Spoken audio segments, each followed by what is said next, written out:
My name is Taran Kohli-Ahuja. I'm a wirework artist. Basically, wire weaving, wrapping, all kinds of jewelry from pendants, statement pieces, rings, cuffs. Wirework is essentially weaving, or you're using your hands to create jewelry, not soldering, not using glue, but just the tension of the wire to hold stones, facets, wires. You could do it only weaving with wires too. You could have jewelry that's just wires, or you could have jewelry that's like stones, chips, beads like these that you put together in different ways.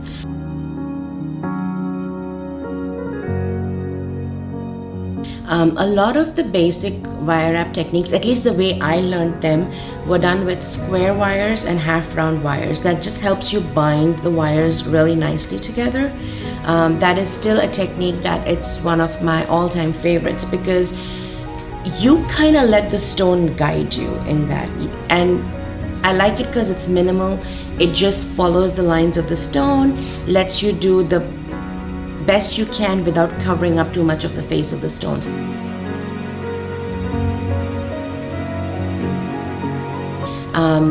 I tend to do a lot of spirals.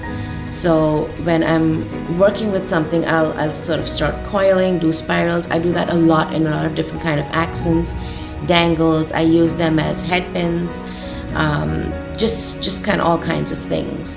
One of the other things I've recently started doing is I've started using bezel wire to kind of give the piece a bit of an extra oomph.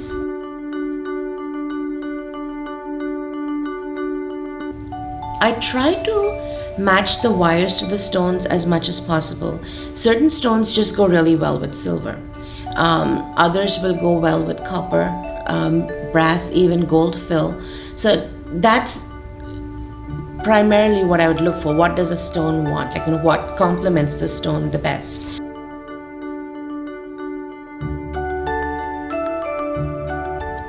I look for stones that have a lot of character. Like, it could be, my first priority almost always is to have as many of the natural features as possible. I'm crazy about druzzies because that's the natural crystal formations on the stones. And I pretty much let the stone do the talking. I like to do stuff that lets the center point, the focal point of the piece shine. So it's never all about the wire work.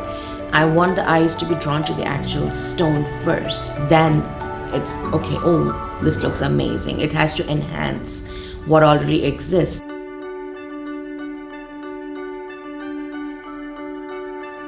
A few years ago, I completely shattered my wrist, and I went through multiple surgeries, and I was not able to do a lot of stuff that even before, just everyday, day-to-day things. I couldn't write, I couldn't move my hand a certain way.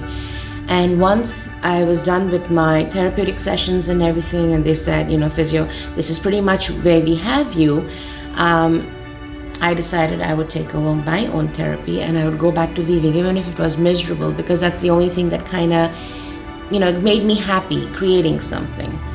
So I took to weaving, and all my coiling and my precise movements, my rotations and everything have gotten me to a point where I'm almost like 99.9% rotation and movement in my wrist is back.